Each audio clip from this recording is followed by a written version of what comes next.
Hello. So, I'm gonna start taking this YouTube channel a little more seriously, I think. I have the time and the energy. I've done enough work, right? So, it's like a fresh start. It's a new slate, right? So, I'm gonna kick it off like I'm talking to a baby, I guess, right? Not like a baby, but like someone who's unaware.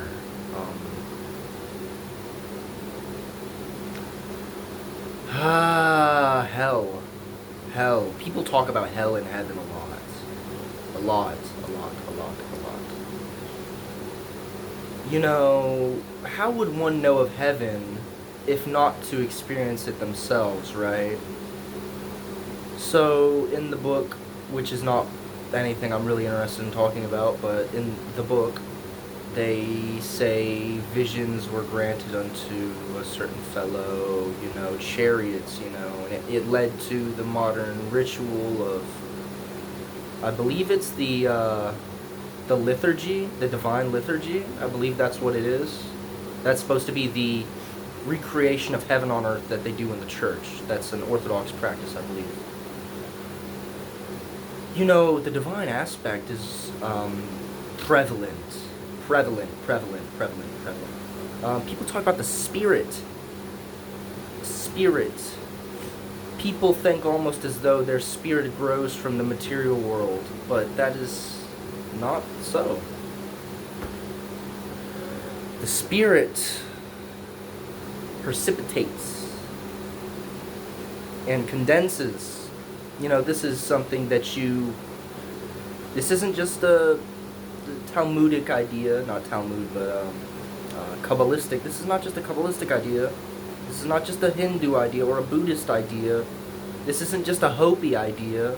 I believe those are the people in the Australian Aboriginals, the Hopi people. Everywhere people can recognize that the divine essence is beyond being. It is beyond ising, right? It is the vehicle, right? Dying. Man dies, but the spirit is rejuvenated. Each man is a martyr. Dying.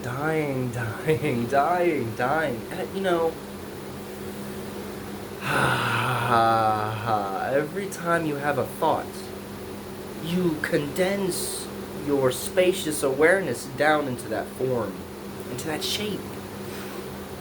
That spacious awareness must die so it can be forged into this new, in Western esotericism and ceremonial magic, they talk about thought forms. They talk about egregors. That's not really, it's more like a tulpa is what I'm thinking of. A daemon, right? Realization. People talk about enlightenment. Simply put, enlightenment is a state of continuous realization. Enlightenment, being a Buddha is...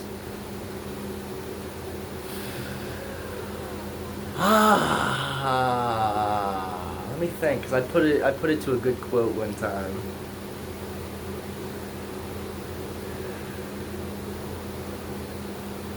Being a living Buddha is...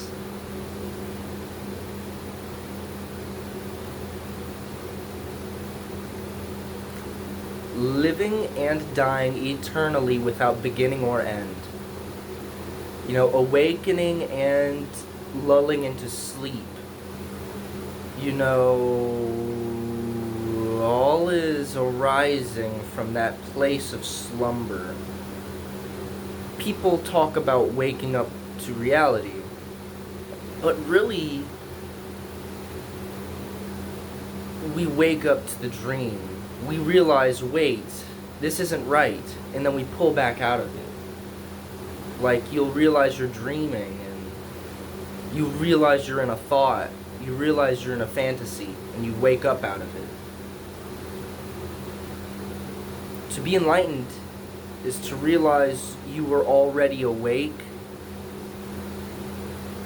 but that there's a deeper level in which you're also awake.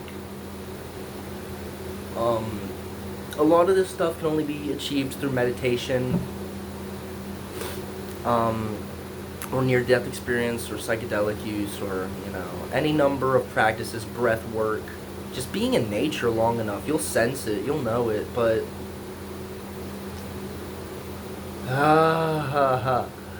we are trained. This is beyond your parents. This is beyond your school teachers. This is... You are taught to lack...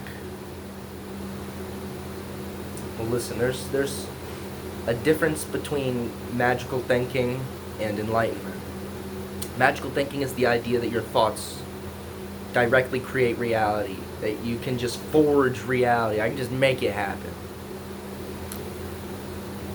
It's more like you realize the essence. You realize that it isn't what it is. It is like a sound.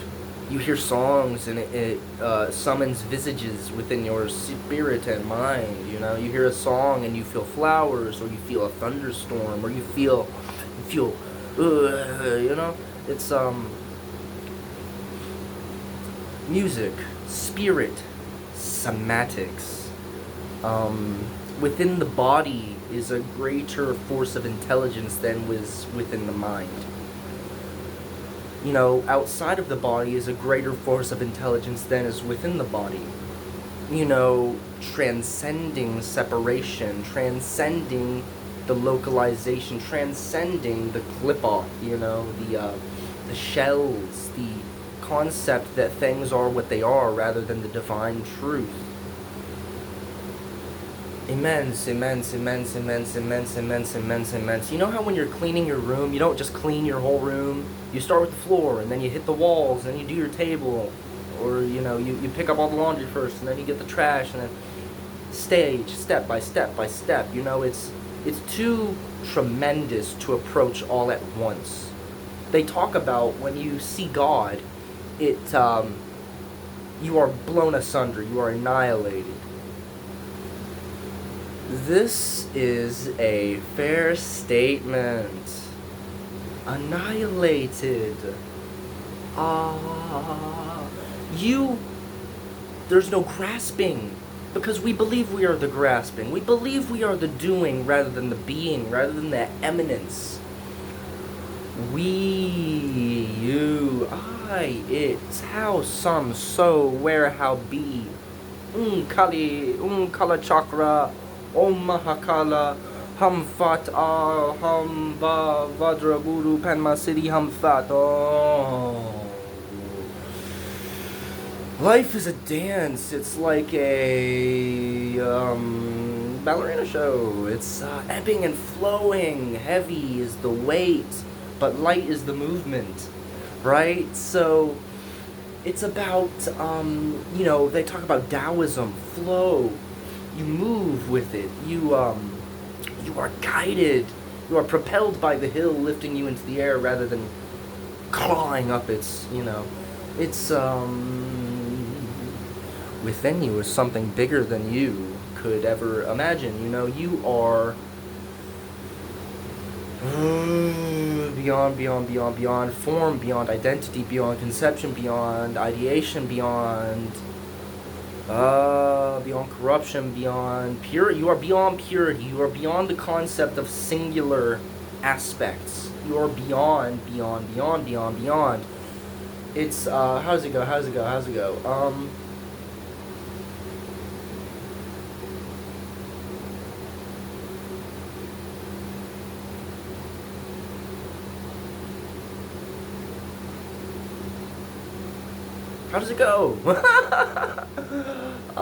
Let me think. I'm working it out. Okay.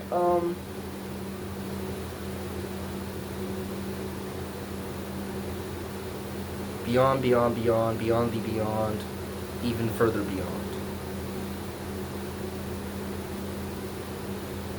Samoy? Bodhi?